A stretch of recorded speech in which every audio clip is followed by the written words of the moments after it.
Hello there everybody, I'm here, and welcome back to Metroid Prime Remastered for definitely the final time today, I think. We've got a short little item hunt, shouldn't take me more than, I don't know, half an hour really at most. And then we've just got the 3 final bosses. I did a little checking, just going through the sort of game in my head, comparing it to what I've done and this, that, the other, and I realized I've got all of the items I know I've missed. There are 2 here in Magmore, which I told you about, because I did all this at the end of the last session, if you remember. And I got a whole bunch in Phendrana Drifts. I think about like 12, 13, something like that. But there was one that I forgot about in the Talon Overworld. Fortunately, it is very close to the ship, which is where I will be launching my attempt to get to the end of the game. So, hopefully, it'll all go okay. So yeah, what we've got is, we've got 2 to pick up here in Magmore, which is going to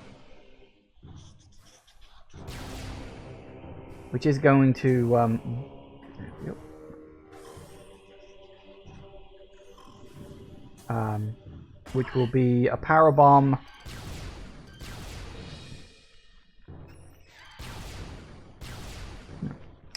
Apparently you guys don't like to get fired. Oh, balls.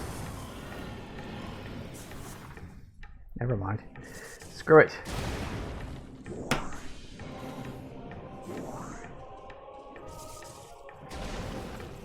Yeah, we've got a power bomb. Ow. And we've got a Chozo artifact to grab. Chozo artifact comes first. Mostly because that's just the order the 2 items happen to be set up.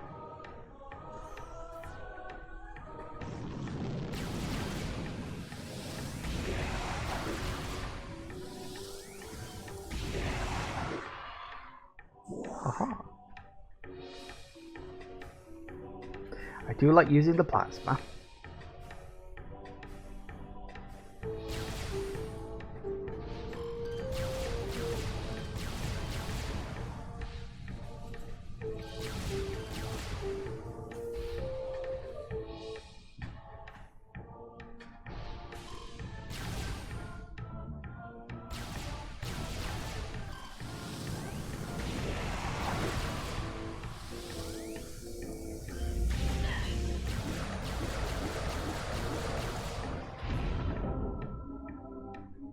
Works for me.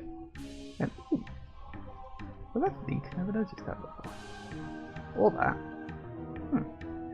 Well, there we go then.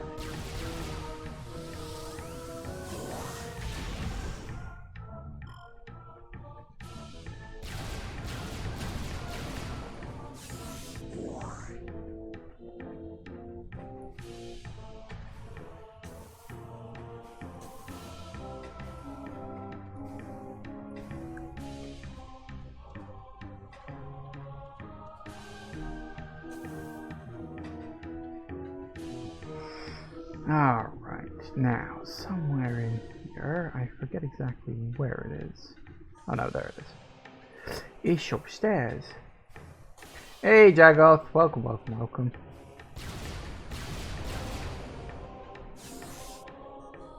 Yeah, that's what I'm looking for. Collapsible suspension bridge.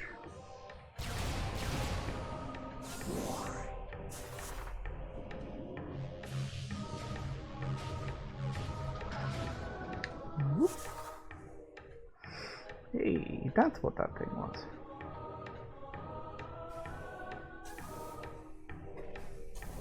I always thought it was like a bridge that swung up and down. I didn't realize it was like a collapsible thing. Or maybe they changed that for the remake. I don't know. Maybe I just never noticed properly. Very likely. And me not notice something? First thought. Woohoo! Oop, goody goody. Now.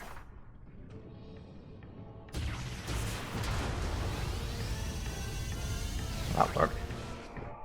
Well, hey.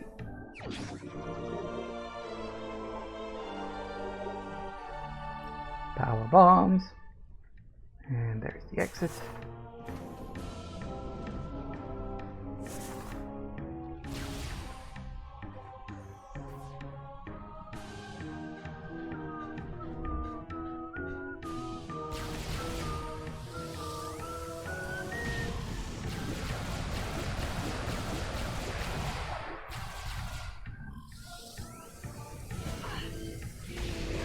Ah, there you go.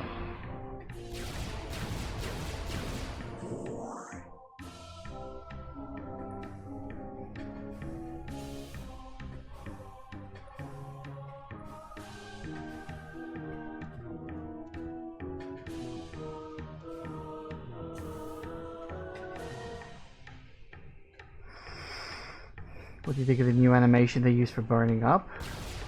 Was it a new animation? I honestly wasn't paying attention. It probably was, actually. Most things are new in this game. I don't know. I'll let you know next time I see it.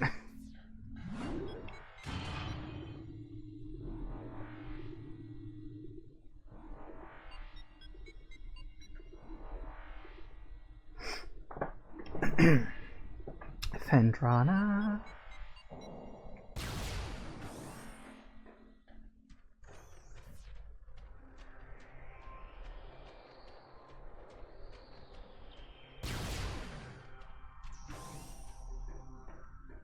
Ah, lovely.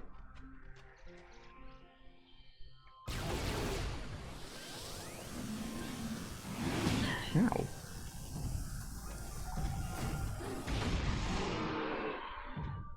Yeah, it's more sort of in bits. If I remember from the old one, it used to just be like a wipe from one side of the form to the other side, didn't it? I think I vaguely remember that. Now that you mention it.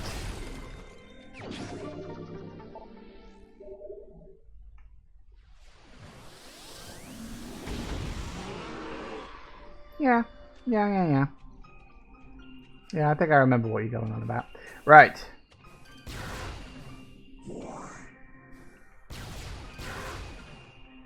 I guess we'll go this way first. Doesn't really matter in the long run. Gotta go both ways eventually anyway.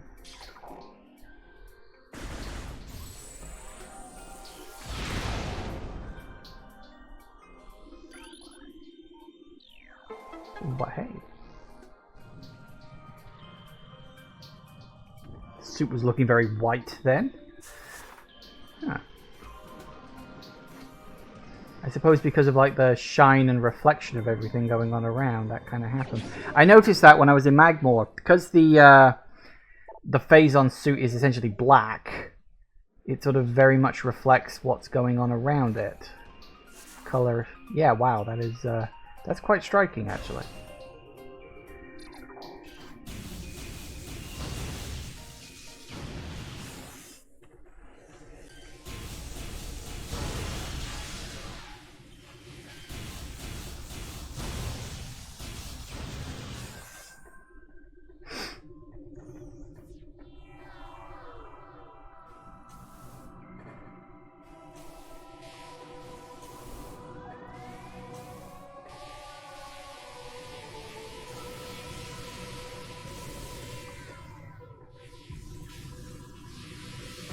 Ow. What are you doing to me?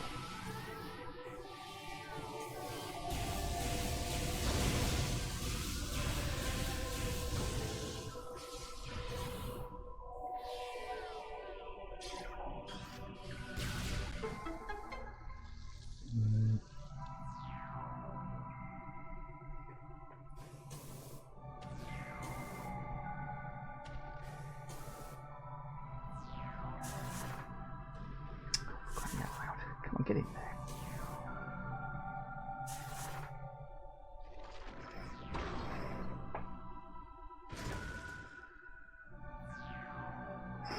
So here's a question for you, Jagoff. Something I was chatting with a friend yesterday. If you were going to come up with a completely new power-up, for Samus in a Metroid game. Could be 2D or 3D, doesn't really matter which. Any ideas? Because we were just talking about, like, in Metroid Prime, how pretty much everything in this game you've seen before. I think the only thing that's, like, new in Prime is the Phazon suit, and that's, like, a very specific thing. Like, they introduce Phazon to the game and then give you a suit to deal with it. So, you know, that's sort of very contextual. Because, like, Prime 2 introduced secret missiles, which, I mean, kind of a play on just regular missiles, because it's like, well, it's like regular missiles, but there's 5 of them. Okay. You know, whether that's, like, something you would consider to be different or not. You know, Dark Suit is basically just, oh, we've created a problem with the surface of, you know, the other planet. Now you've got to use this thing to deal with it. Grab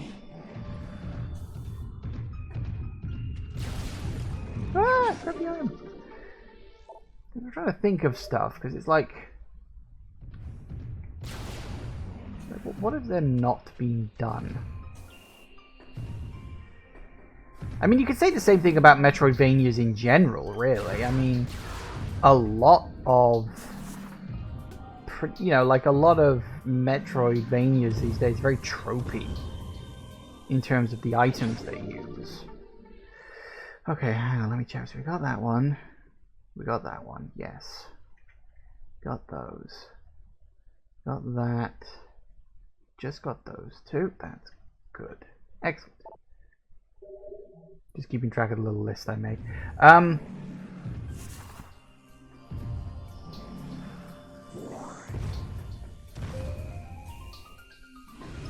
Yeah, just, you know, trying to think of, like, what's new for a Metroidvania.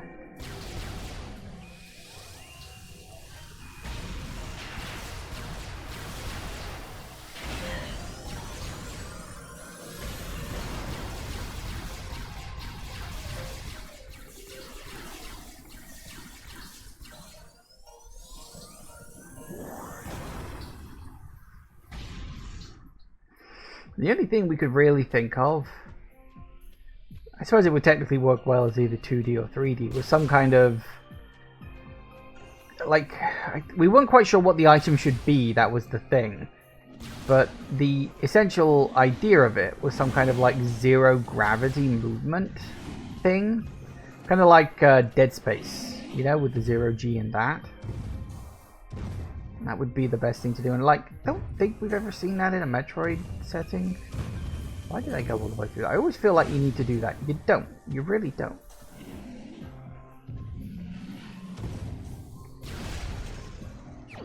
Aha. Okay, that's the power bomb done.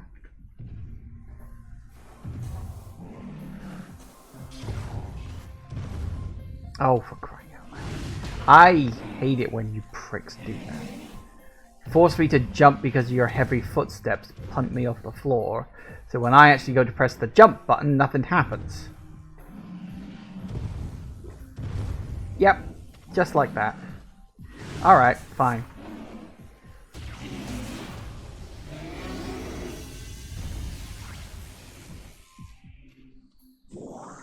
Screw you.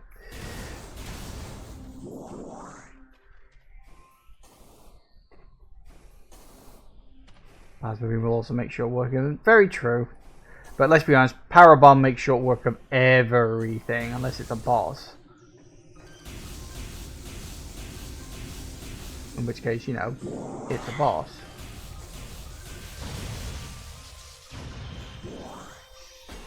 Ow.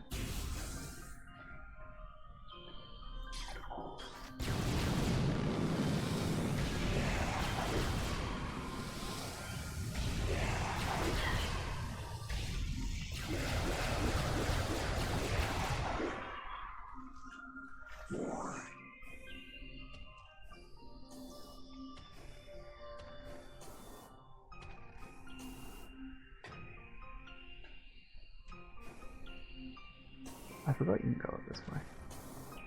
I always forget you can go up this way. let's go up this way.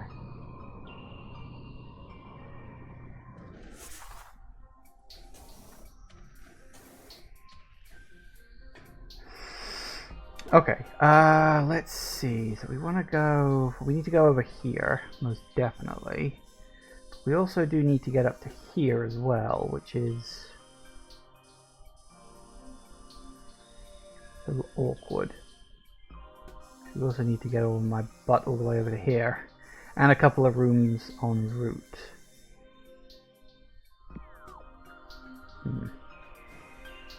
No easy, efficient way to do it, sadly. You've just got to go around.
Such a random place.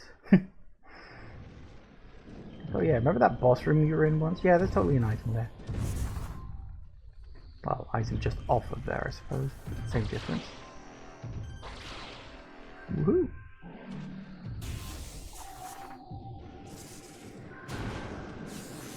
Then again, I suppose that's true of Flagel's room.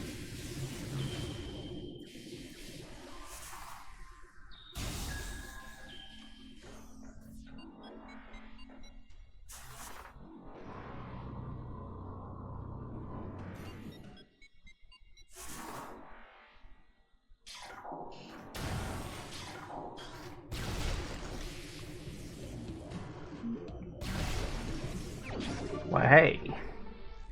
There's the last energy tank. That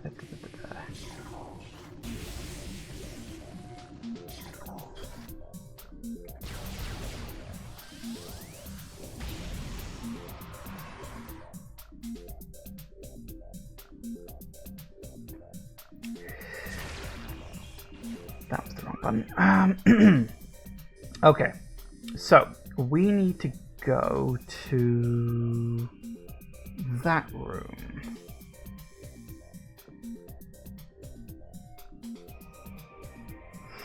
Not sure what power up to add. Yeah, it's tricky, isn't it? Because it is like a thing of like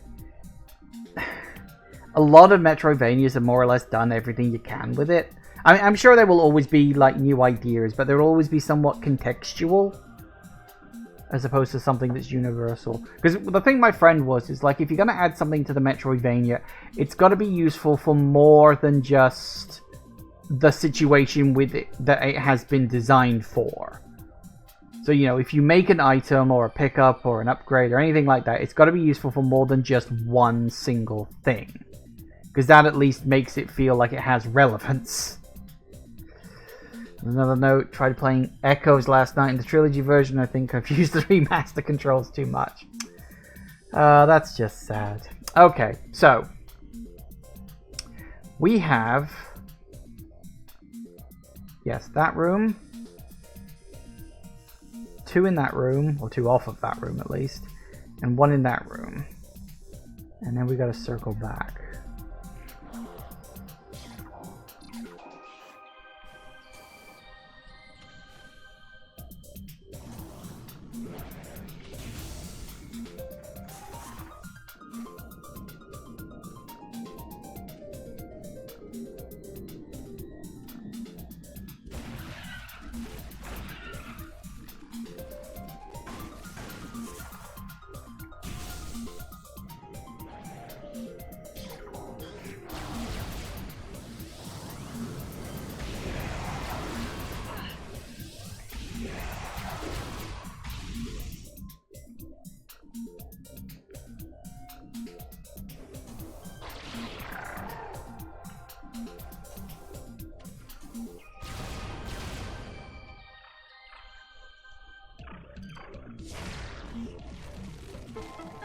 Good night.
Alright, so I think we go up. And I don't remember exactly...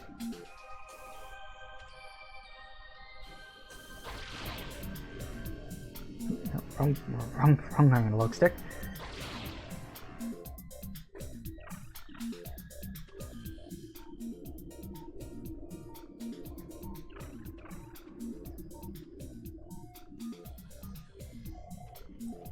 Bloody cliff was it? No, it's one of them. Damned if I can remember which one. I'll find it in a minute. Right. You can go up to get... one of the ones around here or something.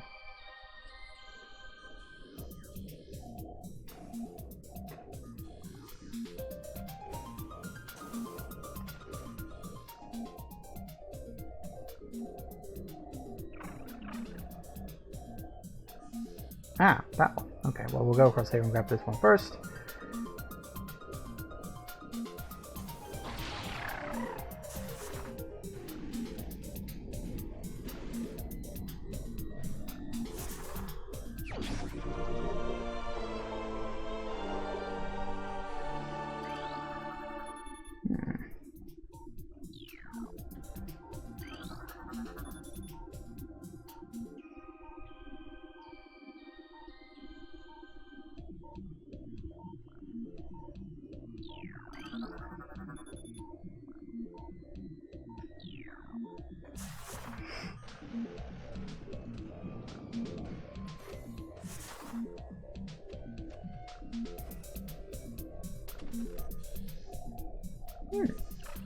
That's how you're supposed to find it. I thought, actually, can you? I don't think you can you know? I had in my mind that you could like scan it, but no, you're supposed to use the X-ray visor to find it. That's what it is. Haha.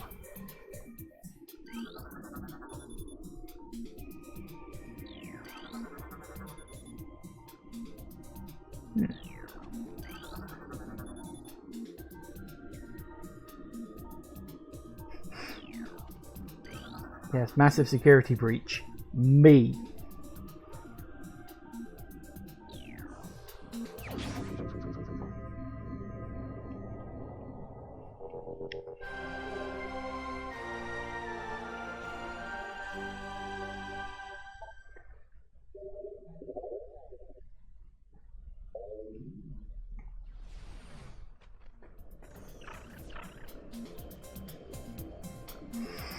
Okay, so we got that one. Oh yeah, we need the gravity chamber. Ow. Rude.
Woohoo! Oh. Well, tits. Ah, no! Let me out! Ah, let me out! No, I don't want to be hentai to death.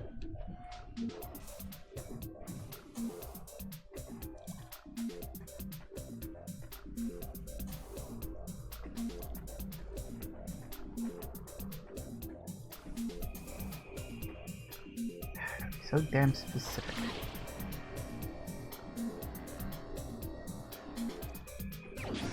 Nailed it. All right. And that not again. Where the hell am I?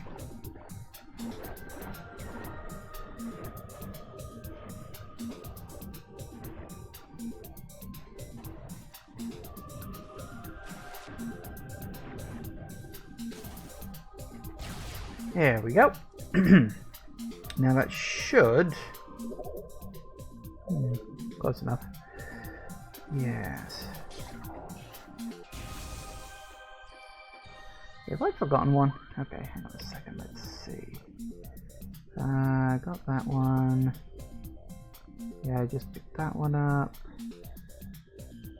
Got that one. Yeah, got that one. No, I got that one too. Brilliant.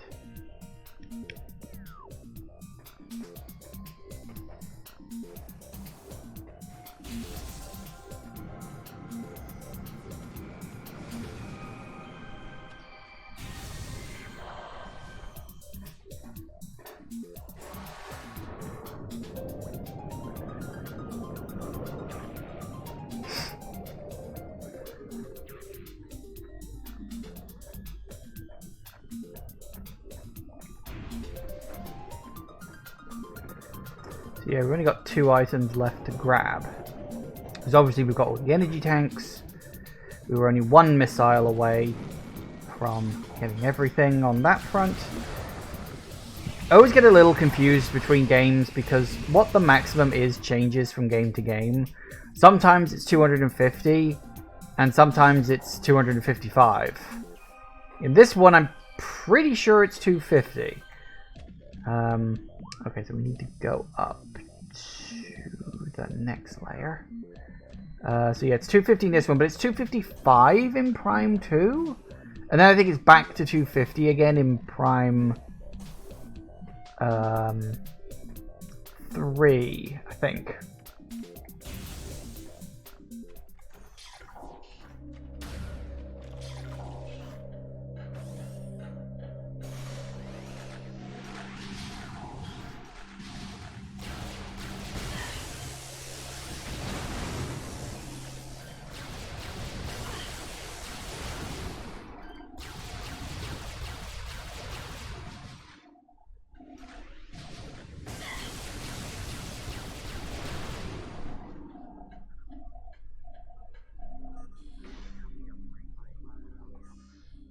Yep, still dark.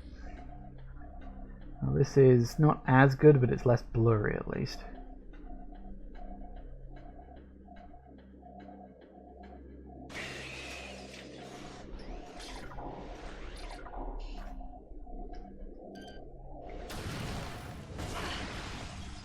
Do you mind?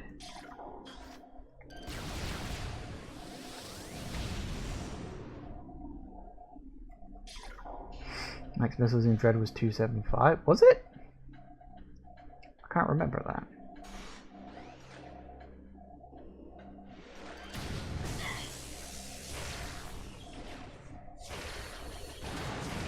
Just double checked it is. Fair enough. I honestly couldn't remember.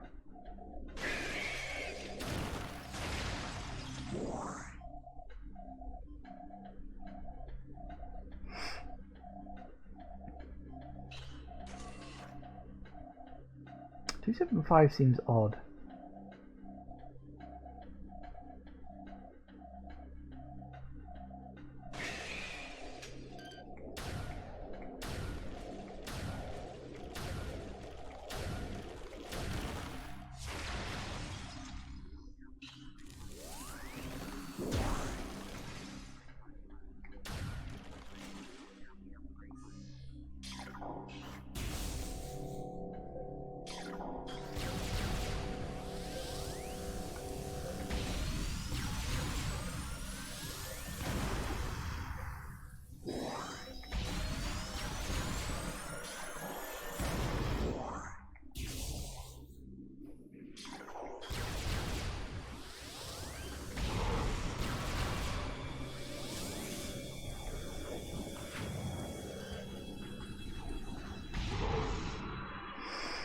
Because of storm missiles, uses 3 for every lock-on. That's possible, I suppose.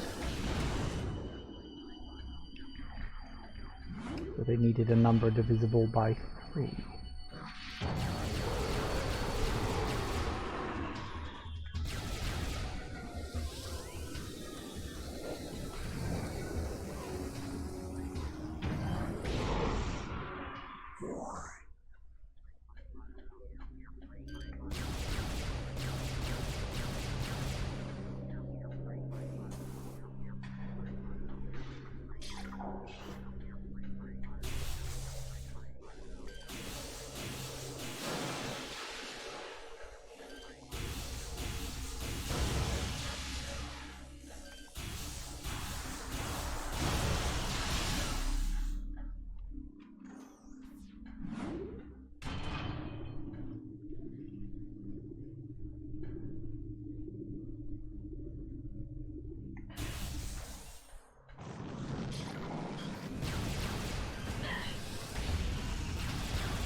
Gotcha.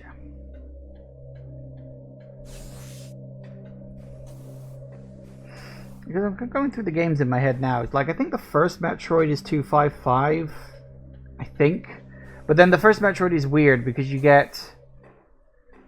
You get 5 missiles per pickup. But then defeating bosses also gives you a whole bunch of missiles as well. For some reason.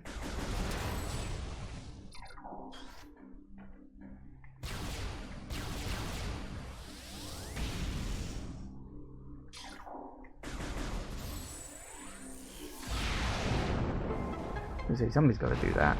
I think the max for... What is the max for Metroid 2? I think the max for Metroid 2 is 250. I think. Metroid 2 is actually weird when it comes to items because...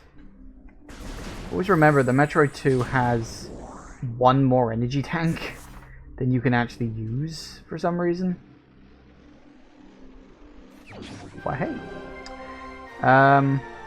Haven't played much of OG 1 and 2. That's fair. They have aged the least gracefully of the Metroid... No, you don't. Come on. Of the Metroid games. The most in missiles for Metroid 3 is... It's 230, isn't it? In Metroid 3.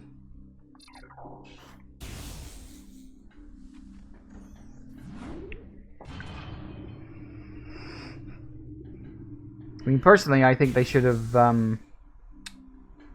let the missiles go up to 250 and have the power bombs be at 230, but that's just me, I suppose.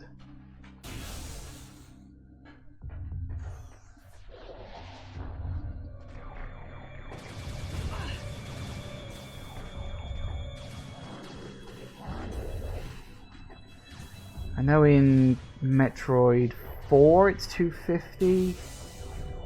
Dread, as you said, is 275 apparently.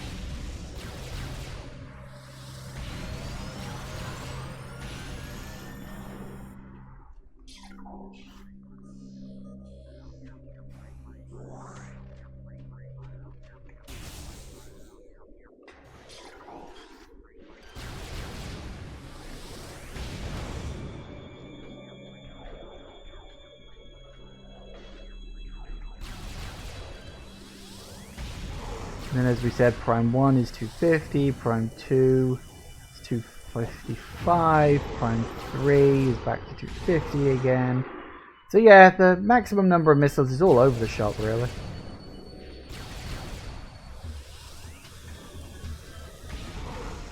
No consistency at all.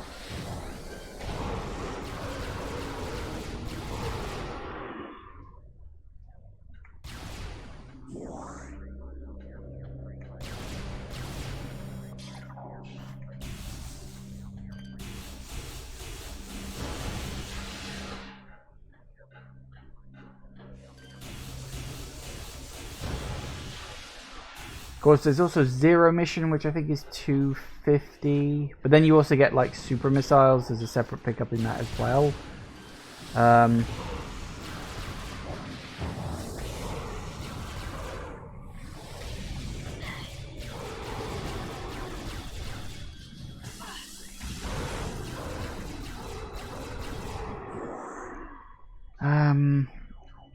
And I think it's 250 in Samus Returns as well. Definitely 250 in AM2R. I think that would be fair to say.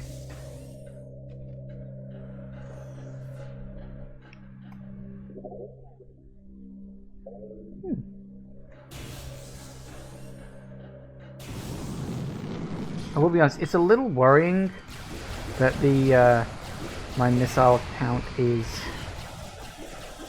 you know, in fact my item count I should say is 2% away when I've only got one item left to get. That is always a bit worrying.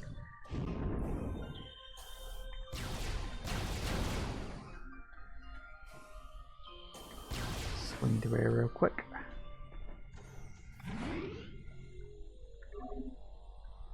Because the other thing that's different in all the sort of Metroid series is all the differences between like the first items that you pick up. Because in Metroid 1, the first item you get is of course the Morph Ball. In Metroid 2, you start with the Morph Ball. And indeed you start with missiles.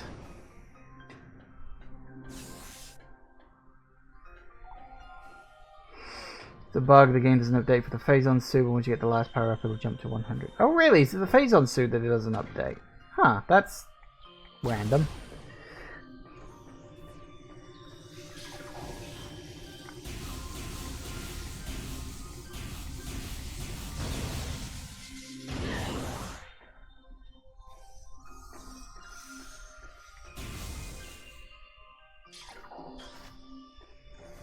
Because it's acquired in a cutscene.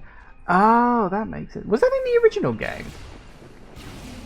I feel like that was in the original game too. Ow.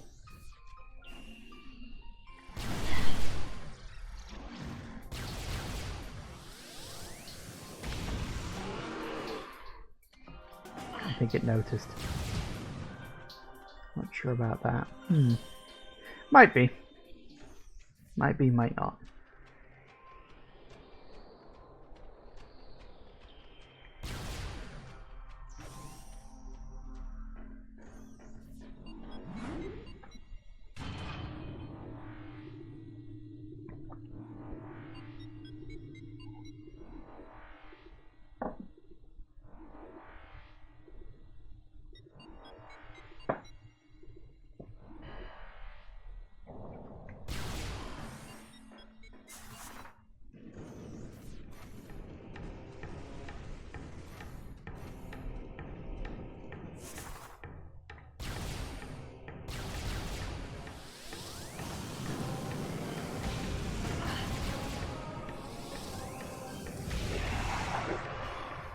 Okay, which way do I want to go? We want to get back to Talon, so I guess we'll go this way.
So the one I forgot is actually right outside the crashed spaceship.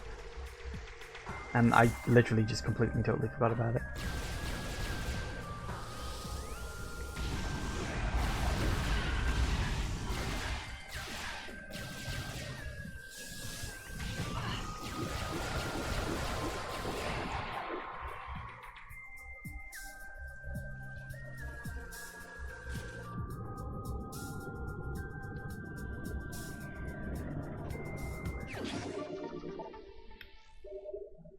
Oh yeah. Oop, wrong button. Ray, 100%. At least it's close to Metroid. Yeah, I mean, I was quite grateful when I was going through like the list of where all the items are. I was like, did I get that one? Yeah, I got that one. Yeah, I'm pretty sure I got that one. Hang on. Let me check my video archive. Hang on. Yeah, I got that one. Okay. Okay, then hang on. Wait, this one? Oh, well, at least it's really close to my ship. Which I'm very happy about. Let me tell you that.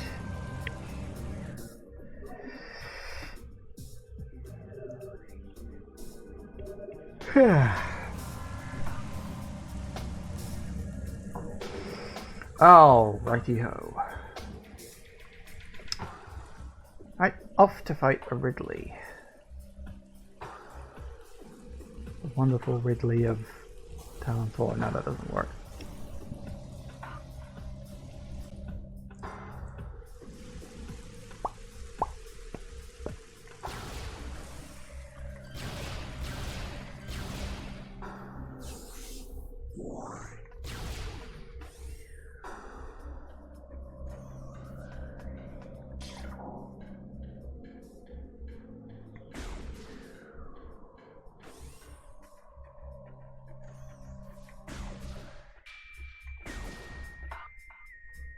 Oh my god, I actually had to wait for a door to open then. Holy shit. I was like, remember. Wait a minute. I shouldn't be remembering this.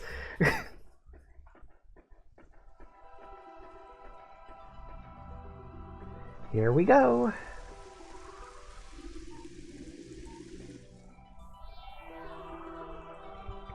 Let's see how much my memory can work with this. Especially seeing as it's also reliant on me using a completely different control system. Which may or may not work out for me, I don't know. Ooh, energy. Incoming.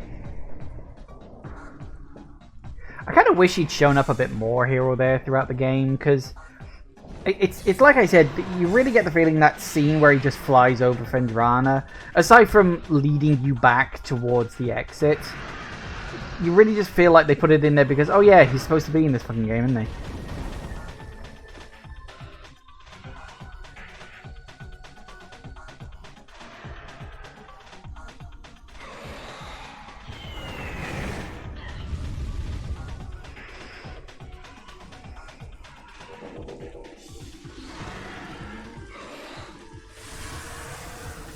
Let me scan in, please. Thank you.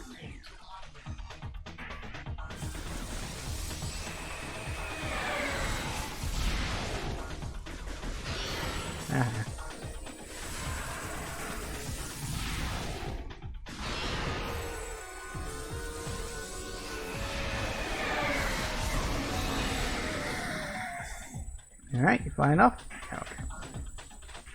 Later, Tater.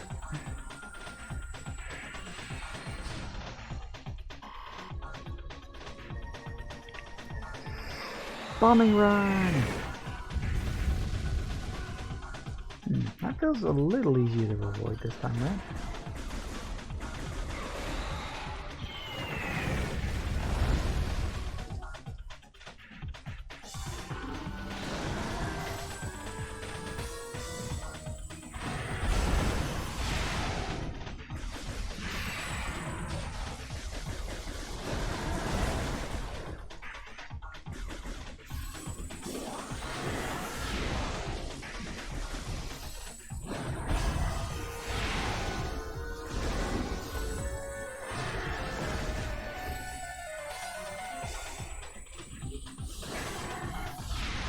him. Oh, he's off.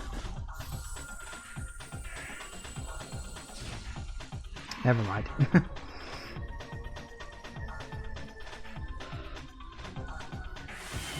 Woo! Lasers! I feel like those don't have as big an area of effect as they did in the original. They're much easier to dodge and avoid. Ow.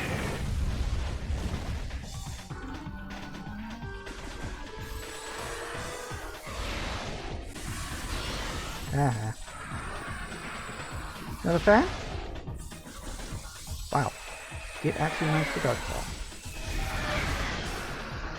Have another. Oh, you off again? Alright. Later, Tater.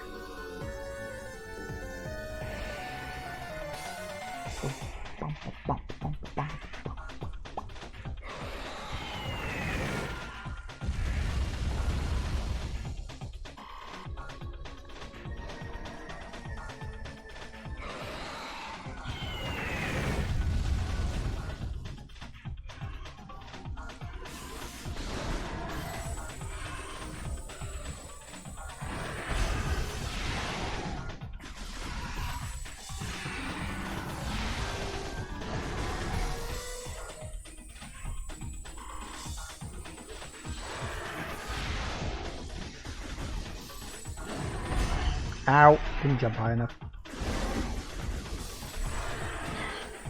Ow.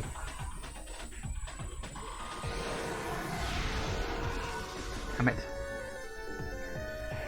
He buggered off. So he has his scarpered.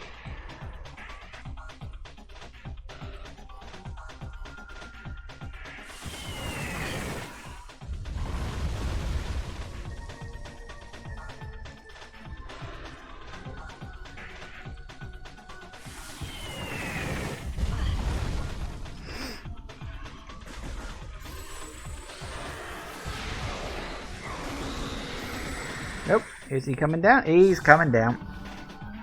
Get your butt down here, boy.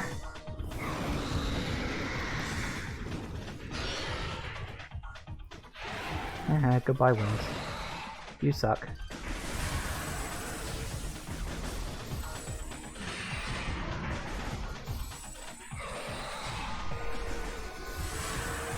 That was the wrong button. Haha. Hey, I still got it.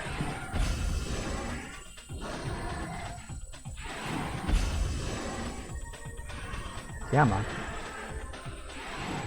Must we keep doing this? Uh-oh. Nope, nope, that worked. God, the timing on that is so tight, but I still got it. Nope, that was off. I swear, sometimes I want to double jump and it just doesn't.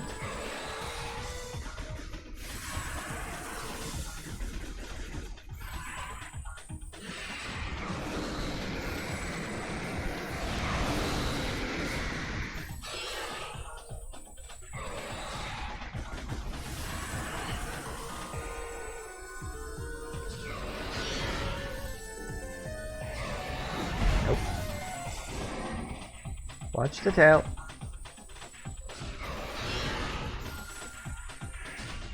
Oh, you didn't make a noise that time. What was up with that, huh?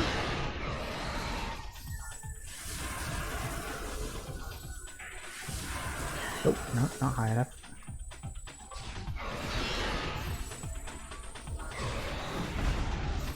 Bit too light.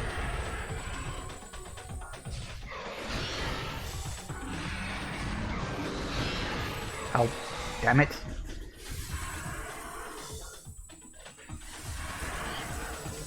Came down with laryngitis.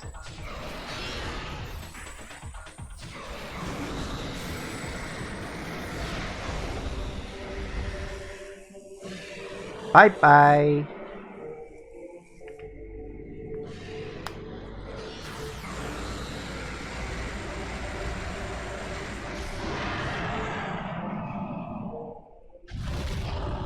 Ooh, that was a big explosion.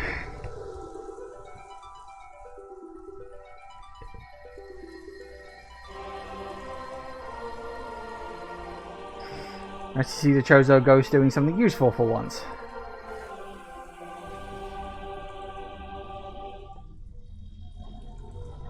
Alright. I am going to go back to my ship to recharge my missiles. Thank you very much.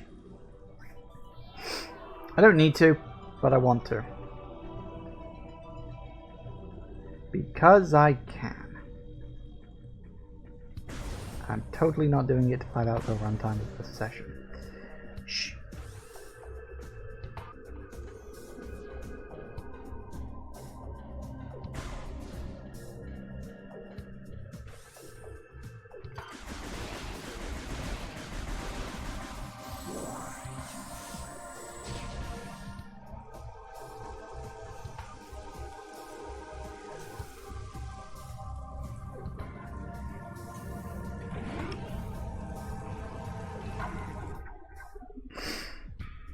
Sometimes I actually don't like to save after killing Meta Ridley. I just dive straight into the final boss.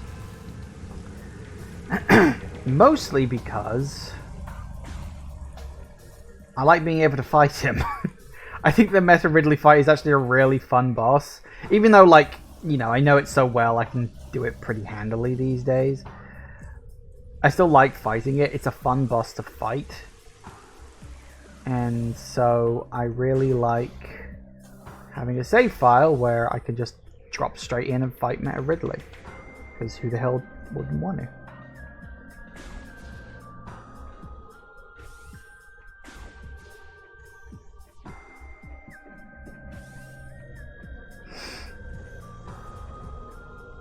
Ooh.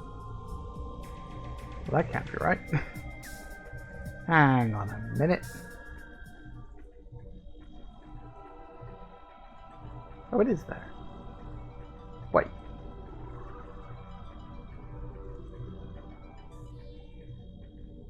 Huh. That's weird. I wonder if that's a bug. That's probably a bug. Or maybe the portal isn't supposed to show up through the glass.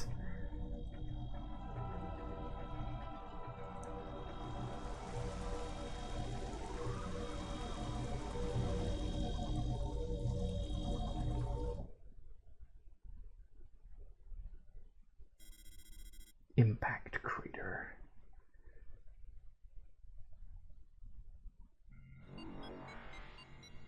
Whoa.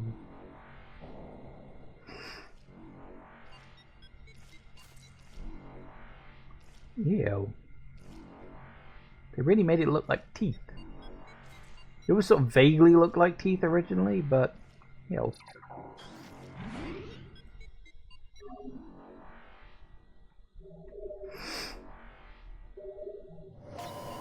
Now, I could take a break now, but I don't really think there's much point. I got like, what, 15 minutes at most left on this?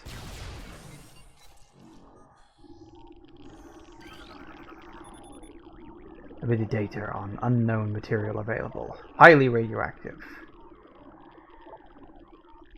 Yeah, it's like super phase on, I think. Whoa, whoa, whoa, whoa, whoa, whoa, what?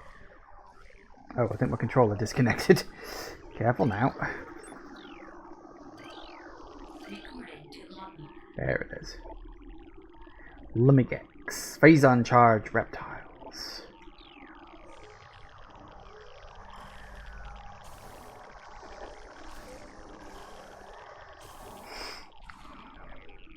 The red phase on that's actually orange.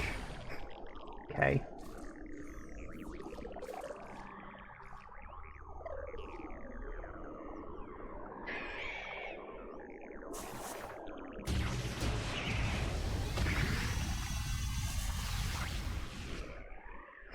Works for me, but I need to go.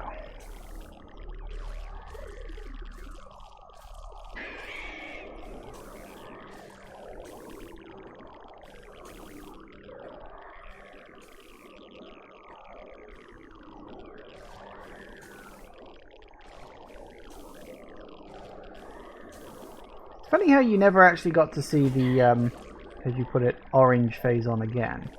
Weird, huh? Damn it.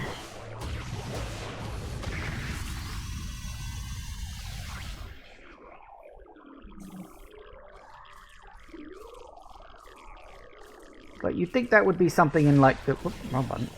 In like the depths of phase or something like that would have, you know, orange phase-on would be at its core or something, but it's like they kind of forgot that it was a thing they did.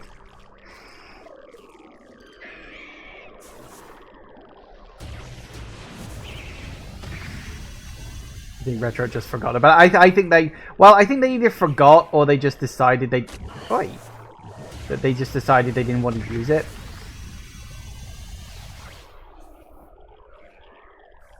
Which, like, I can understand. Maybe we'll see it in Prime 4. You never know. I mean, could be. Maybe the orange phase-on will come back. Oh, for crying out loud, guys. Really? Give me a break.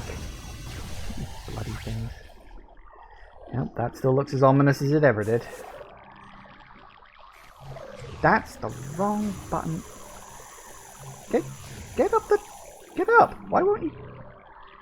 Why is that not working? Weird. Yeah, having one of those days today.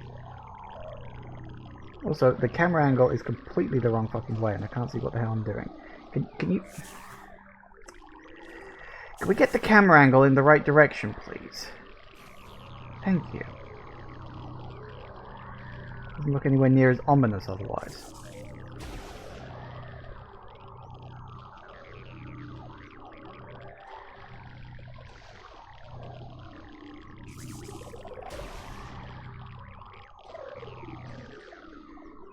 Like, maybe that's the point of re-releasing, you know, the remastered version of Prime 1.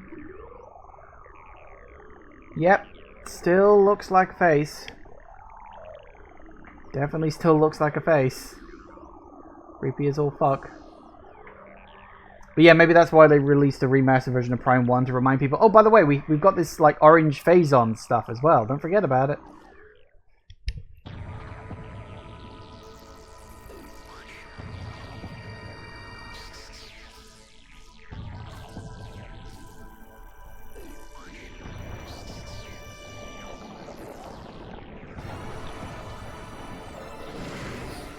Ooh. Okay, that's creepier than normal. Surrounded by eggs. Oh, those are eggs! Were they eggs in the original? I don't remember that.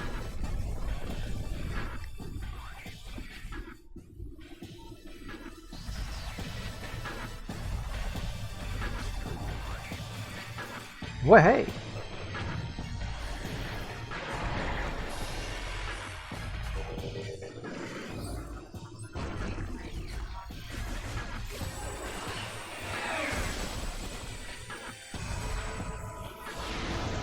Oh, you would get in the way, wouldn't you?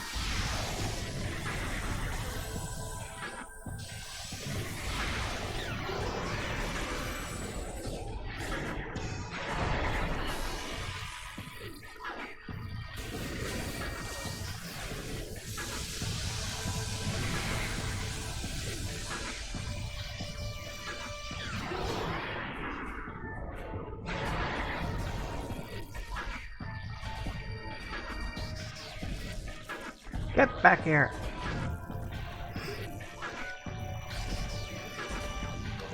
What color we got? Purple still? Well, okay then.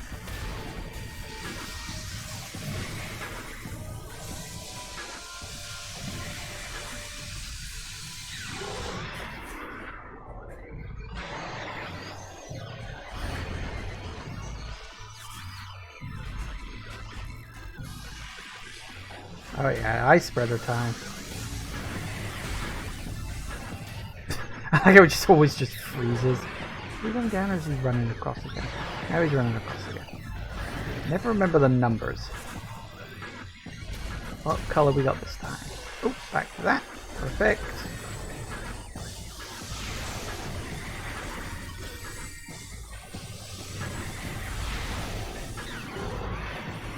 Should be down again, I think. Yes. If you know what you're doing, this boss fight is easy. And then again, seems kind of true of all the boss fights in this game.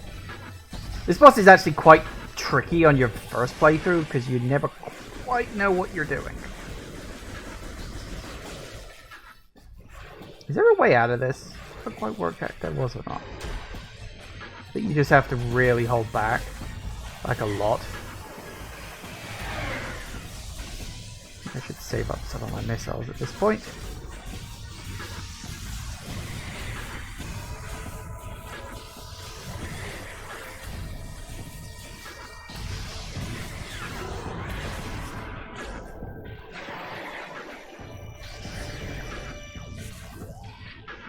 What we got? Nope, we're doing this again. Yeah, best of my knowledge, there's no actual way to stop this. It's just... it happens. Or if there is a way, I've never worked it out yet. Are you gonna really send me your orbs? Because I could really do with a recharge on missiles, you know.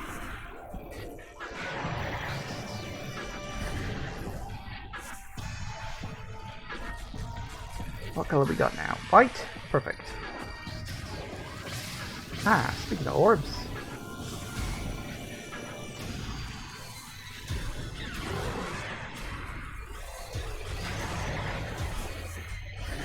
Ow.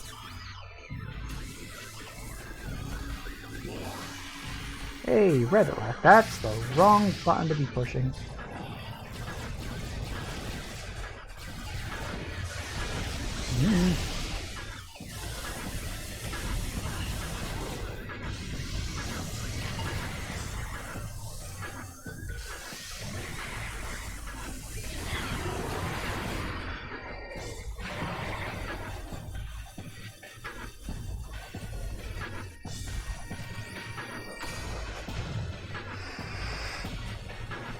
Okay, this is where he likes to change colours a lot.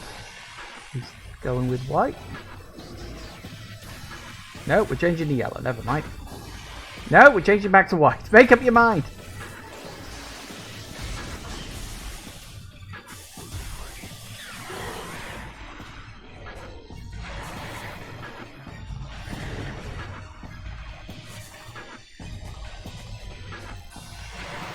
Nope, we're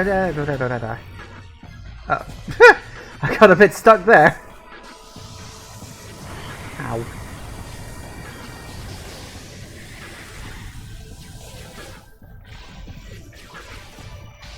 Think about the plasma. It was a good thing about the plasma beam is it's strong enough that you can just essentially just go in and.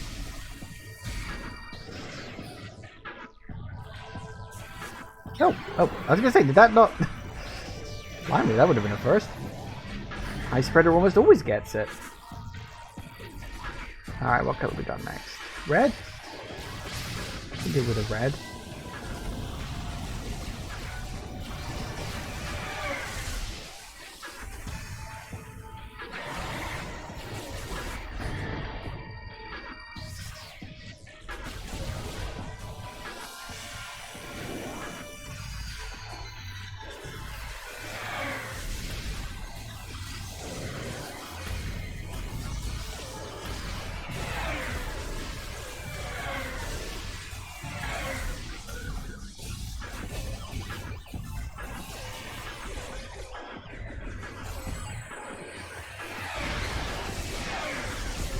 God damn it, will you take a hit already? Stop dodging!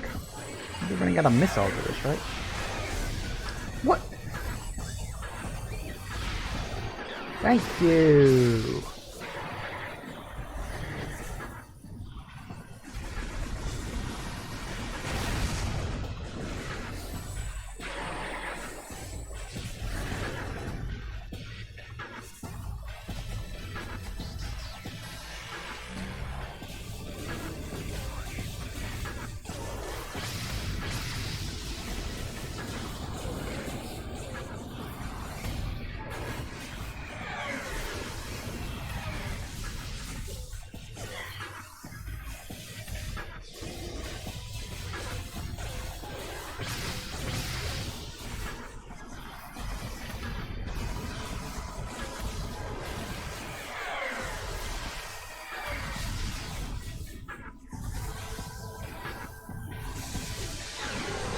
Good night.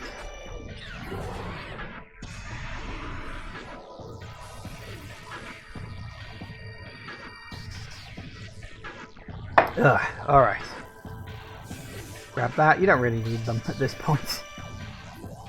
We're We're past the point of items and missiles.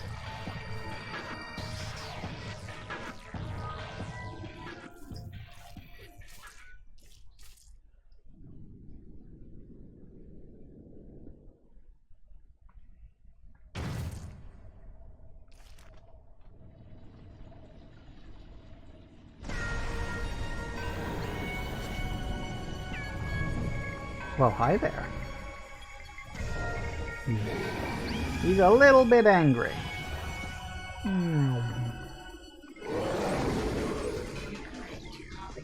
Hey, 100 and 100. Look at that. I haven't got 100 logbook entries in this game for ages. I don't normally bother. Ah, hello.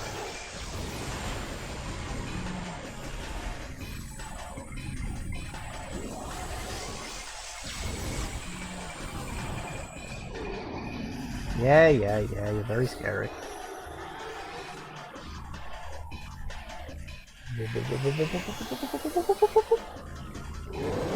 No attacks right now. Okay, move out of the way of the puddle, please. Where's...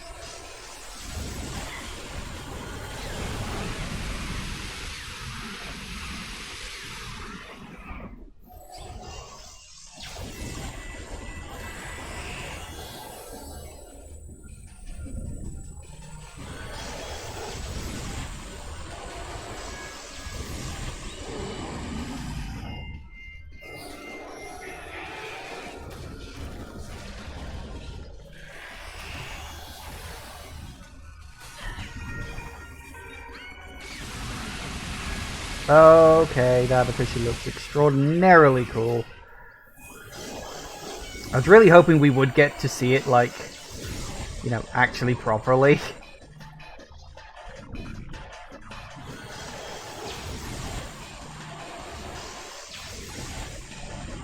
One downside is that this fight's kind of a letdown.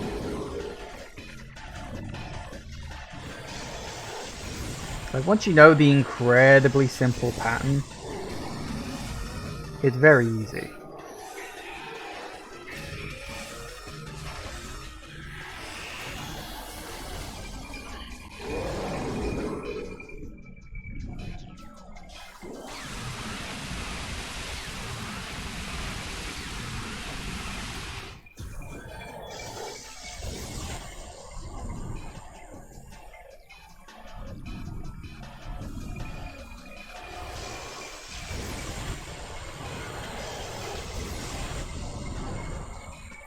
Whoop, that's the wrong button.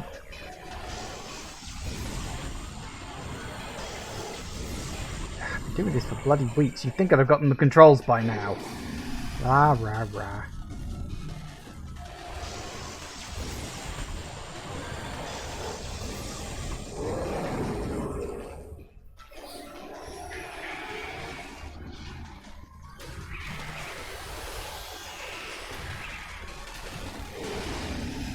Ooh, hi.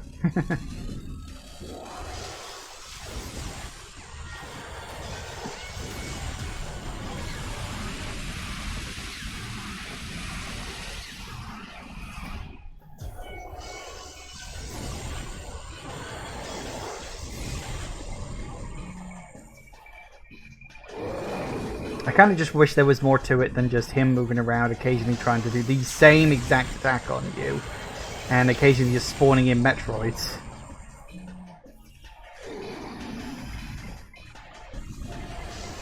I mean, it's a cool design. I like the face and the brain and all that stuff, but it's still kind of boring. Uh-oh.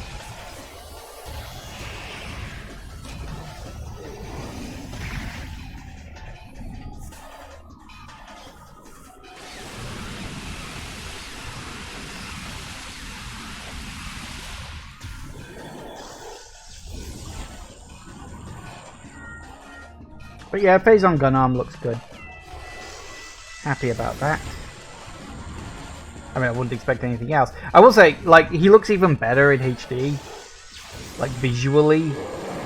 But it's still a kind of a boring boss. You doing 2 of these now? Okay.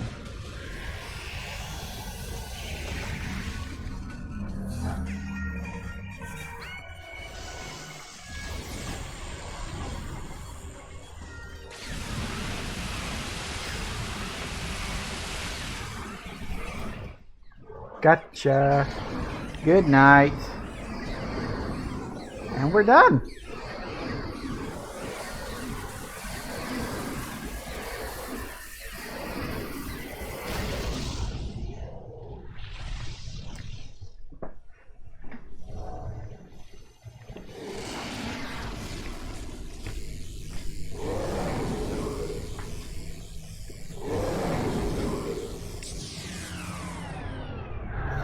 Uh-oh. Time to go.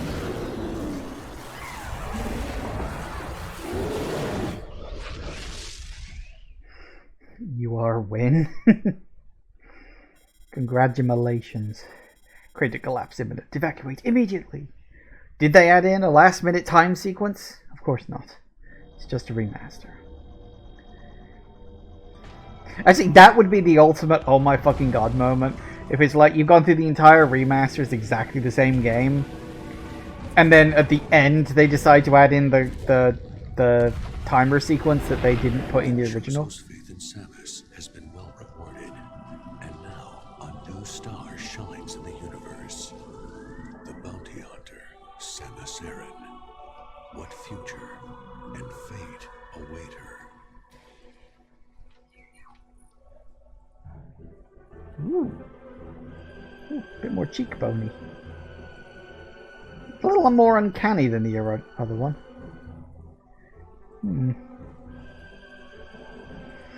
Cutscene ruined? Why?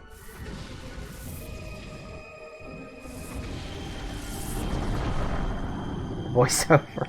Look, it's what we had here in the UK. That's just the version we got, alright?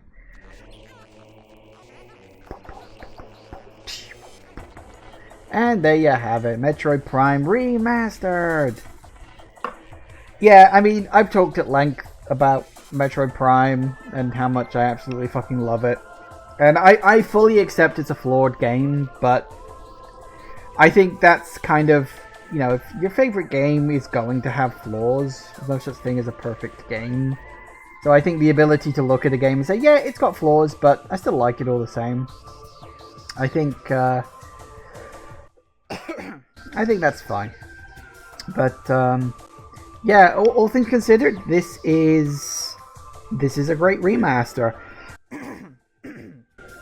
They literally didn't change anything except the visuals and the controls. You know, the game itself is literally identical to the original, for better and worse.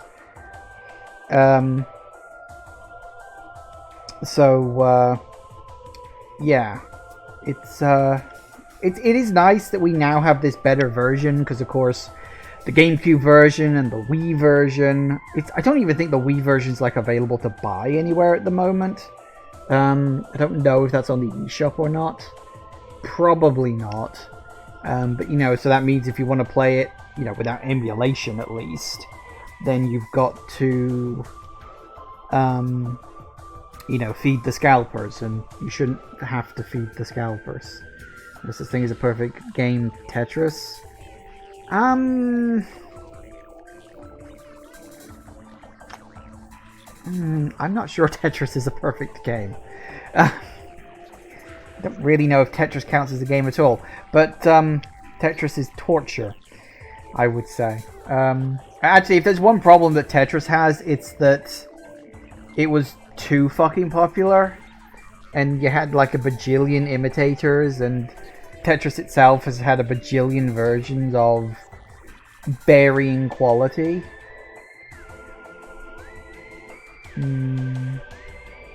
But yeah, I mean, Tetris is fine.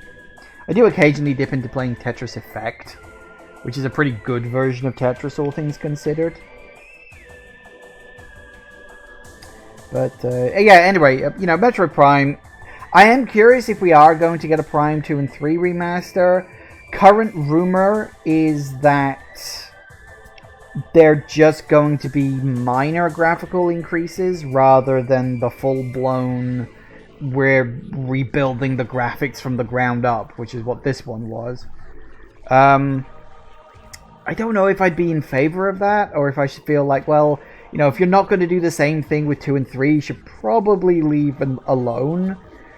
because we've obviously got Prime 4 somewhere in the pipeline. I don't know when that's going to happen. No one does at the moment.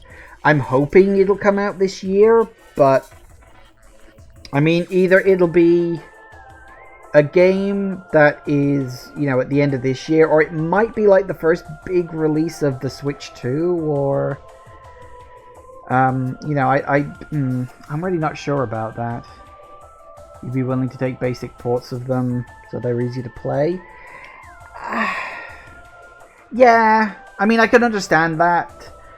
Like, you know, and now we've basically got Metroid Prime mobile. You know, this Metroid Prime on the go, because Switch is portable, obviously. Because, I mean, in terms of, like, you know, will Metroid Prime 4 be, like, the first big game on the next Nintendo console, the Switch 2, or whatever that is?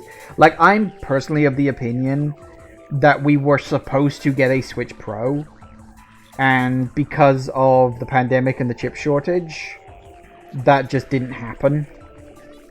I think they literally cancelled their idea to do the Switch Pro, and so instead the Switch itself has kind of limped along, and the Switch Pro is going to be like the Switch Super Pro, or, you know, whatever the next big actual console is, which will presumably get it like at E3 or whatever counts for E3. I'm fairly certain they will unleash the next console to the world. They probably won't like get released until the end of the year, if it does come out this year at all.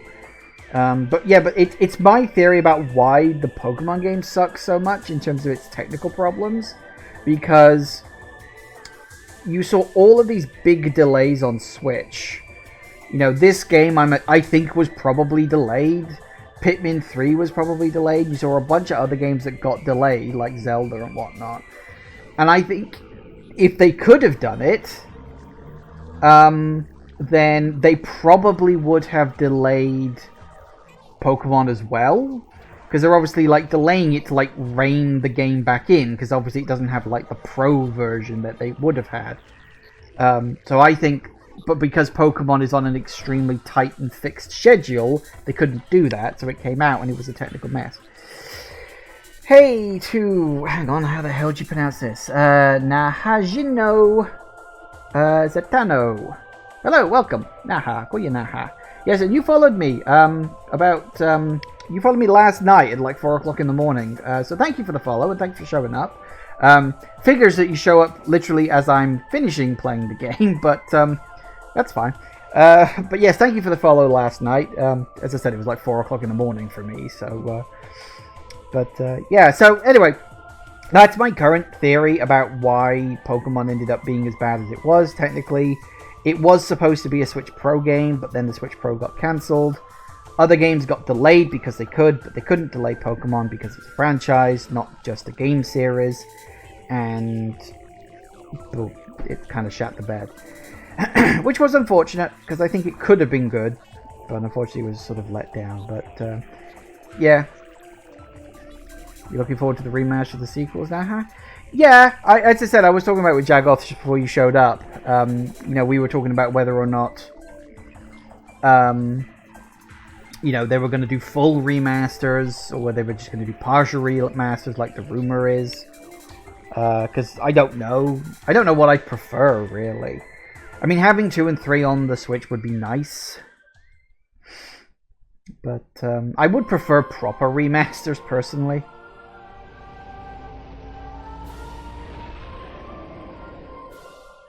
You can always go back to the original GameCube disc. Oh yeah, I mean, this is the thing. I've got Prime 1 and 2 on GameCube, and I got Prime 3 on the Wii. I also have the Trilogy version on the Wii as well. So, you know, I'm more than happy about all of that. You know, I can go back and play it. In fact, I did. I actually played through Prime 1, 2, and 3 here on my channel last year. Because I was hoping that we would get Prime 4 either at the end of last year or at the start of this year. But instead, of course, we got Prime Remastered, so I decided to play that as well. But I did play the Trilogy version of Metroid Prime 1, 2, and 3 last year on my channel. Which was great fun. It's great nostalgia. And I unlocked hard mode. That's nice. But, yeah, because I've still got my, well, got my Wii U set up. Ooh, bubbly.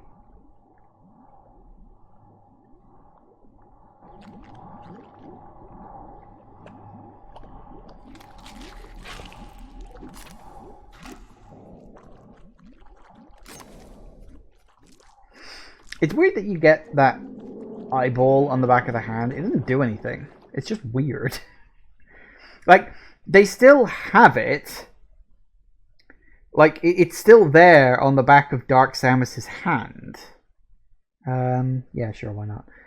But, it doesn't do anything. You know, it's weird. It's just a weird little thing. Now go look at the model view. Yeah, we'll go look at the models. We'll go look at and we'll go look at the concept art, because I think the concept art is the same from the original version. The model viewer is new. Did they do Dread? Oh yeah, I played Dread way back when that first came out as well. That Dread was great fun. Yeah, hard mode. So let's have a look. See.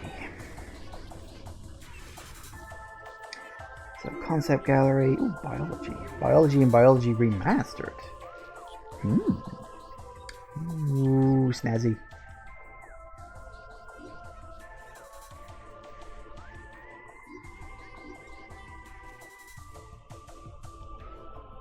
Finally got the Metroid 4 sequel you wanted.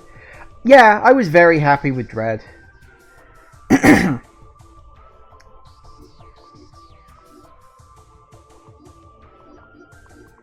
Yeah, some are still missing. That's weird. Is some of them only unlocked if you play the game on hard mode then? I'm assuming, because that's about the only other thing I've got left to do on this game.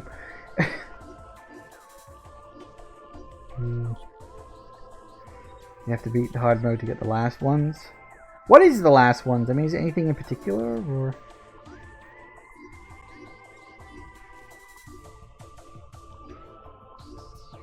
I remember all this. You don't remember? That's fine, whatever. I will eventually get around to playing this on hard mode, but I'll be doing that in my own time. Always loved that picture. That's such a great picture.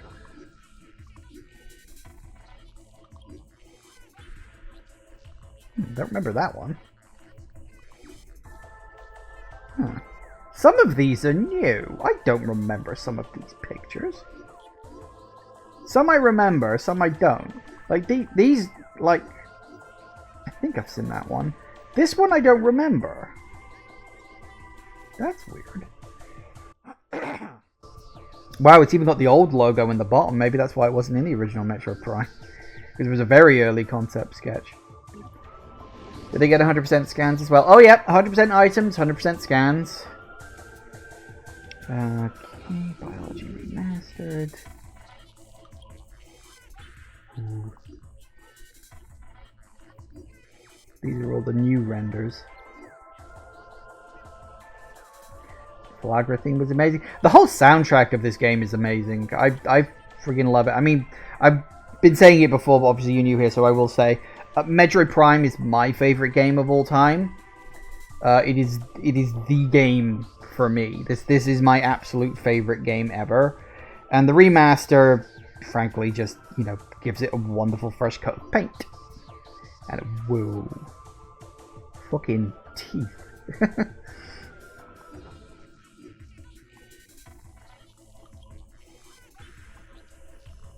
Teeth. Big teeth.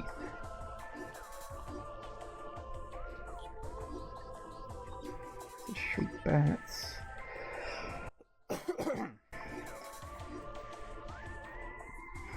Is it a plant or an animal? It is both, and yet neither. Wait.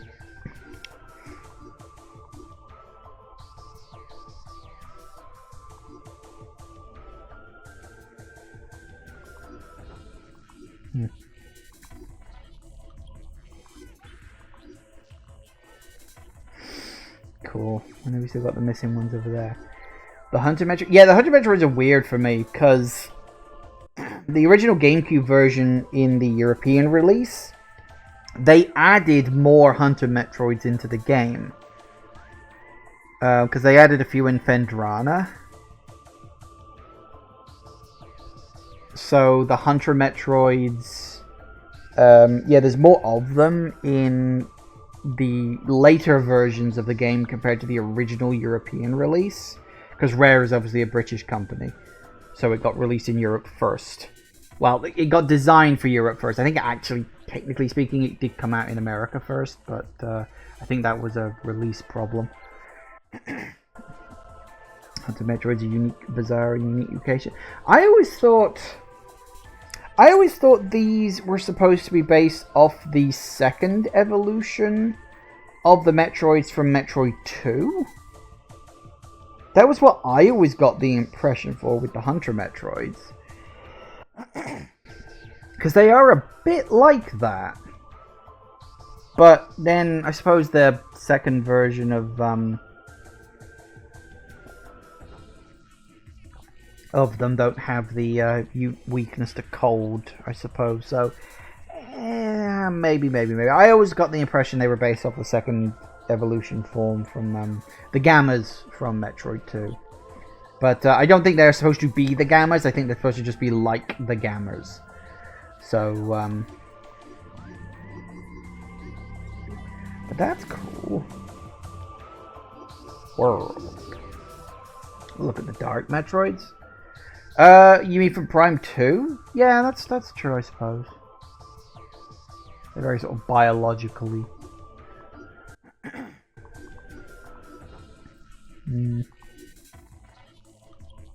Also a very cool picture. Hey, it's the map! Which actually shows you where every single item in the whole game is. If you look very carefully, at least. It even has an index, look. Missile expansions, energy tanks. Magmore being a hallway. Yes, Magmore is just a hallway. That was, because you can kind of see how the world sort of fits together like this. Because they do sort of line it up with, sort of with each other. Sort of. So you can sort of see how the world fits together. And I think in a way, Magmore being a corridor works perfectly fine as a design concept if Magmore was used as the central hub. But Magmore isn't used as the central hub. Which is, kind of defeats the point of it. Because they sort of treat Talon Overworld as a hub, but it's not. Because the way the world is laid out, it's like the only way to get to Phendrana Drifts is to go through Magmore. And that would be fine if all the other areas of the game connected to Magmore. Which they do, but not very well.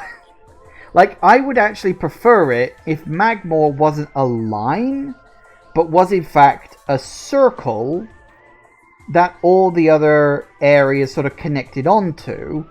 And then of course you say that, and then you think to yourself, oh wait, that's exactly what they did in Metroid Prime 2 with the temple grounds, which is an area that is essentially a circle that all the other areas connect to, and then those other areas encircle the temple grounds by connecting to themselves, which is why Prime 2 has the much better world design. At least in terms of basic navigation. You know, it is, as I said, the slightly disparate design in terms of area connectivity in Prime is one of the things that slightly annoys, and I can totally understand that. On a side note, as a disclosure, you've gone through the entire Metroid timeline. Oh yeah, I remember in the run-up to Metroid Dread, I played through every single Metroid game. I played through Metroid 1, the original one, on the NES. Then I played Metroid 2. Then I played Super. Then I played Fusion. Then I played Zero Mission. And then I played Samus Returns. Oh, and I also played AM... Did I play AM2R? Yes, that's right. I did play AM2R because I didn't know I was going to be able to stream Samus Returns, because obviously I had to emulate Samus Returns. And I was going to do AM2R instead of Samus Returns. And then like about halfway through AM2R, I found out a really good emulator for the 3DS. So I was able to emulate Samus Returns. And I could play it. It wasn't perfect. It was a little clunky with the touchscreen stuff. But it worked, and I managed to do it. And then we played Dread, and it was really, really good fun. And then, as I said, last year I played through Metroid Prime 1, 2, and 3. So, theoretically, I played through every single Metroid game that exists on this. Well, okay. I didn't play Pinball because Pinball sucks. And I didn't play Hunters because Hunters is really fucking hard to play on emulation.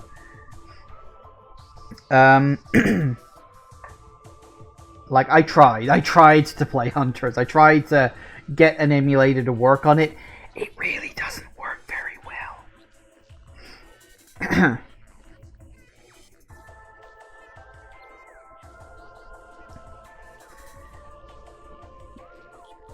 Did I play other M and Federation Force? Like I said, I've played through every real Metroid game. So yes, I have played every real Metroid game. What they have with the DS remake? How do you mean? The 3DS remake of 2? It was, as I said, it was emulated because obviously I can't stream directly from my 3DS. I do own it. I just had to emulate it because it's the only way I could like capture the footage, you know? It's just one of those really weird things. So, but yeah, I mean, it worked out okay. Did you like the 3DS remake of 2? It was alright. It was good for what it wanted to be. I think, you know, the 3DS, you know, like Samus Returns and AM2R do both kind of fall into the trap of it starts getting a little tedious having to take out all the Metroids. And they both go in slightly different directions to try to mix up the formula. The problem is, of course, is that they're basing it off Metroid 2, which is kind of a flawed game. And the problem with that is that, you know, they both went their different ways in order to try to fix the, oh, we're just fighting the same enemy over and over and over again. You know, Metroid, you know, AM2R tried to mix things up. It gave Metroid like a dodging animation, which was fine. The so-called wizard armor, which was really fucking annoying. Because, you know, oh, it dodged, you know, your missile absolutely hit its weak spot, but it was dodging, so it doesn't count. And then AM2R had Metroids run away to try to make the fights more dynamic, but it actually kind of made them a bit more tedious. And I think the over-reliance on the parry mechanic was a bit annoying. I think they managed to find a better balance for that in Dread. But, I mean, I can't be angry at Samus Returns, because Samus Returns led to us getting Metroid Dread. So, you know, you can talk down the game as much as you want. The success of Samus Returns led to the creation of Metroid Dread, so I'm very happy about that. You also learned that Other M is canon. Yeah, Other M... Well, okay. Its canonicity is debatable. Technically speaking, yes, Other M is canon, but as it's so completely isolated and connected from any other game in the franchise, its canonicity doesn't really matter.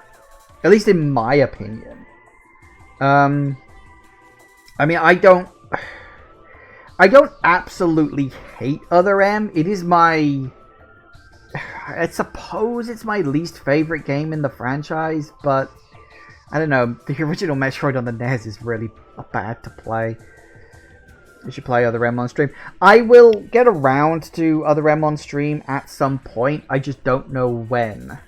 Because one of the things I'd have to decide is, do I want to emulate it, or do I want to play it properly? Because I can play it properly, because I can just emulate, I can stream directly from my Wii U, that's not a problem.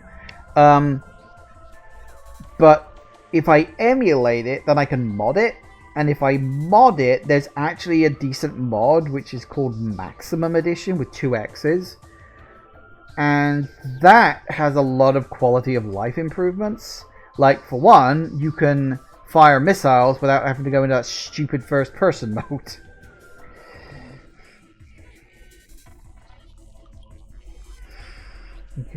Other M tried to go back to the manga. Well, again, it's like the manga is also canon as well. At least I think so. But the thing is, there's been a couple of mangas and cartoons with with Metroid over the years, plural. And each one's canonicity is debatable, but I'm pretty sure the actual like Japanese manga, I'm pretty sure that is considered canon. I think. I'm not sure. Honestly, I would have preferred it if Metroid Other M had made those canon. Spoiler alert for a video I'm planning. God, I will get around to that one of these days. I'm fucking determined I am going to make that fucking video at some point. But yeah, Other M, I will probably play it on stream at some point. I just don't know when. It's one of those things I'll get around to in time.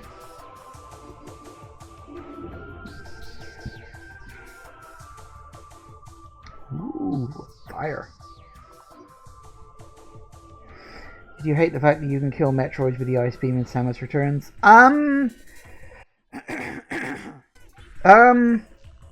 No. No, I don't think I did. Because one of the things it does is it gives you an offensive option if you run out of missiles. Ooh, pretty.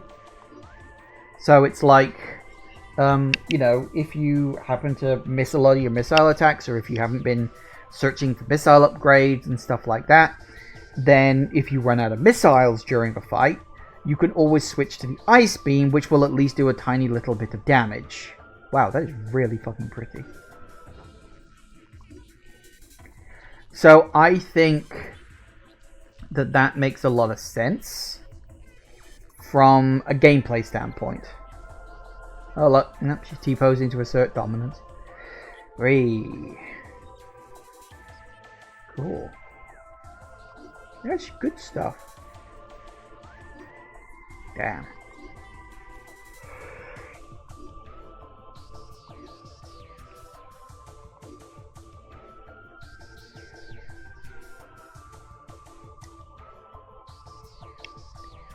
You learn why the doors are brighter in this version? Are they brighter? I didn't notice them being brighter. I know that in the original game they used to have this effect where if you shot them on like the right side, then the opening animation would go from right to left. And the reason they got rid of that was because doors now open on... like, they open a lot quicker. So there wasn't really time for that effect to be there. They'd have to actually slow the door opening down. Which, I could understand that. The color is spread out on the door rather than just on the rim. Oh, is that true? Huh, I never actually noticed that. I probably wasn't paying attention. Character gallery. Oh yes, these are the character models. I had a quick look at this before. It's a ship.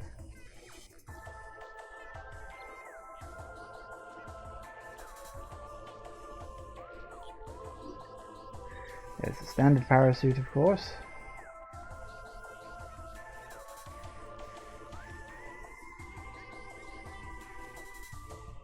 You can see your face in there.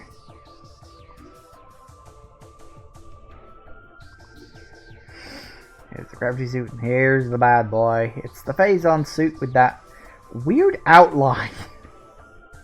Like, I always got the impression it was supposed to be like, it literally distorts things around it because it's like corrupted. The outline is a shield. Oh, is that supposed to be a shield? I always got the impression that it was just like supercharged, and so it kind of just distorted the air around itself. I could understand it being a shield. Yeah. You got your ball.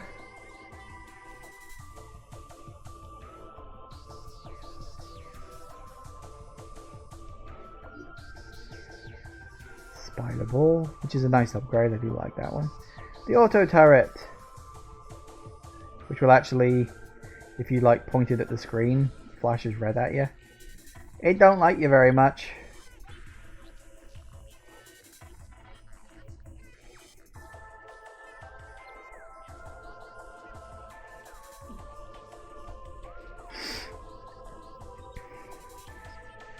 So that was a neat touch. Yeah, it's a fun little attention to detail thing. In Space Pirates.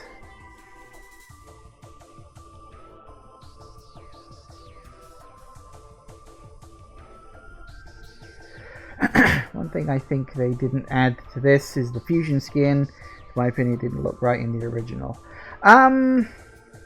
Yeah, some people are disappointed about that. I don't really care one way or the other. I mean, it's a first-person game, so the skin you have is almost never really visible. So I honestly couldn't care less about whether or not we have the fusion suit in this game. Like, it didn't bother me. Pelagra.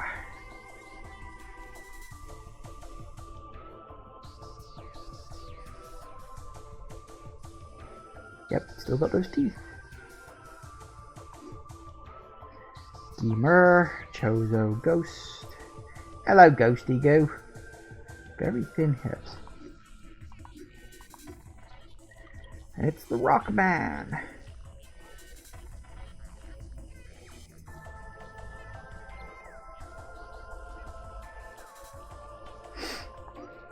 We got the Mega Turret. Do you go red too? You do go red. The Chozo Ghost Tora or Marquin? I forget which group was which. Which group was which? Refresh my memory. It's been a while since I played Dread. They're the peaceful ones. They're absolutely the peaceful ones. Because if you think about it, the people who came here to this planet wanted to live in harmony with nature. They're Tora then. Or Torha, however you pronounce it. They're definitely the peaceful ones, because it doesn't make sense otherwise. And I think, because I'm trying to remember the specifics, because I'm pretty sure the story is that the Chozo came here to Talon 4, set up their society, and then the meteorite impacted and things started dying. I am pretty sure that what happened after that is some Chozo left. It's sort of implied that all the Chozo on Talon 4 died, but I don't think they did. I think some Chozo left because Talon 4 and Zebus are in the same planetary system. They went from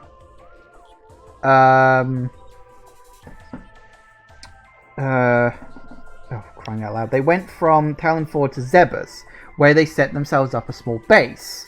Then, while exploring the galaxy, presumably looking for a new home, they find SR-388, and they discover the X-Parasite.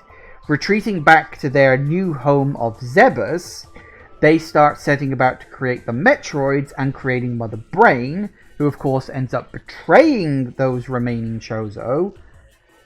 Although, see, this is the thing. This is my point about the canonicity of the manga, because in the manga, Mother Brain was created by the Chozo to help create the Metroids to fight the X. But Mother Brain betrays the Chozo, and see, again, this is the thing. It's like she betrays the Chozo, and that's why the Chozo were dead, and it was, you know, that happened. But now, because of Dread, the Chozo weren't wiped out by Mother Brain, or they may have been, but they weren't just wiped out by Mother Brain. They were also wiped out by Ravenbeak. Was it Ravenbeak? I think it was Ravenbeak. And this is kind of my point where I'm not entirely sure if the manga is canon or not anymore. I think elements of it might be, but I think they've also like retconned a few things.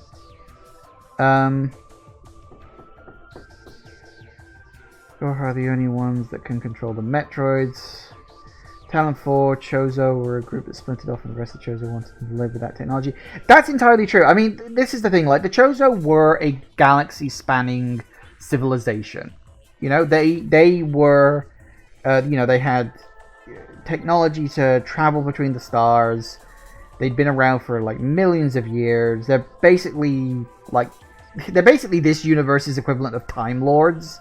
Kind of, you know, in the sense that they've got that extremely high level of technology because they've just been around for so long. And I think that some of them just leaving the main technology-obsessed group to go and make their own little settlement on Talon 4 makes a lot of sense. So I can absolutely see that being a thing. Beat was somewhere else at the time. They also gifted their technology to other species. Yeah, that's true. That is true as well. For better or worse. I don't know if they were specifically responsible for uplifting humanity and making, you know, humanity a spacefaring civilization or not. I don't know if that's ever been hinted at in any way. Like the Brio and Aether. Yeah, well, I don't know if the Luminoth were specifically aided by the Chozo. We know they met the Chozo, but I think the Luminoth were just technologically equivalent. They were kind of just like allies more than, you know, as in the Chozo helped them out. Although again, I might be misremembering that, so you could be right. But I always got the impression that they were just like, you know, sort of like-minded partners in that regard. I don't know. Ooh, colors. But yeah, the Brio, yeah, the creatures on Brio, I don't remember if they specifically interfered with the Brio, but you're probably right that they did. Pirate. Omega Pirate. I killed you so easily. You are such a pushover if you know what you did with the Omega Pirate. They met the Chozo when they were looking for a planet to settle on. Yeah, I think that's kind of the thing, is the Luminoth were also wandering space looking for a planet like the Chozo from Talon 4 were. And, okay, that's cool. He's like half invisible and half not. That's cool, I like that. Yeah, because I think that it was the Chozo wanting to find their own planet is what inspired the Luminoth to settle down on their planet. But unlike the Chozo, the Luminoth didn't, like, eschew technology. They kept their technology, and it was them keeping their technology and using the light of Aether in the way that they did, which led to the creation of the parallel world and the Ing when the meteorite hit. Because if they hadn't have done that, it would have just affected them like it affected Talon 4. I think.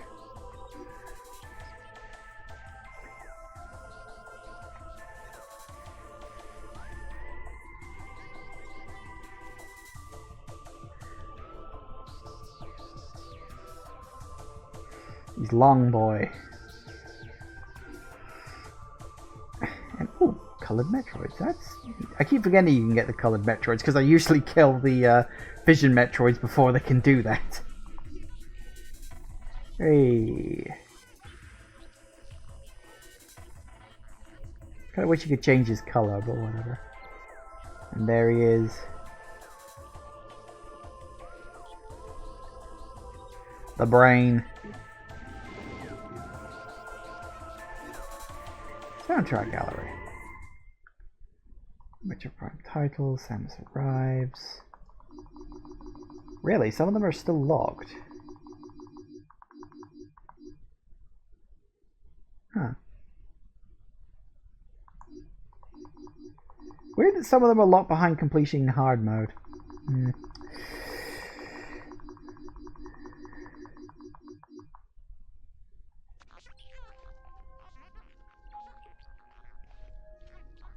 We were just listening to this.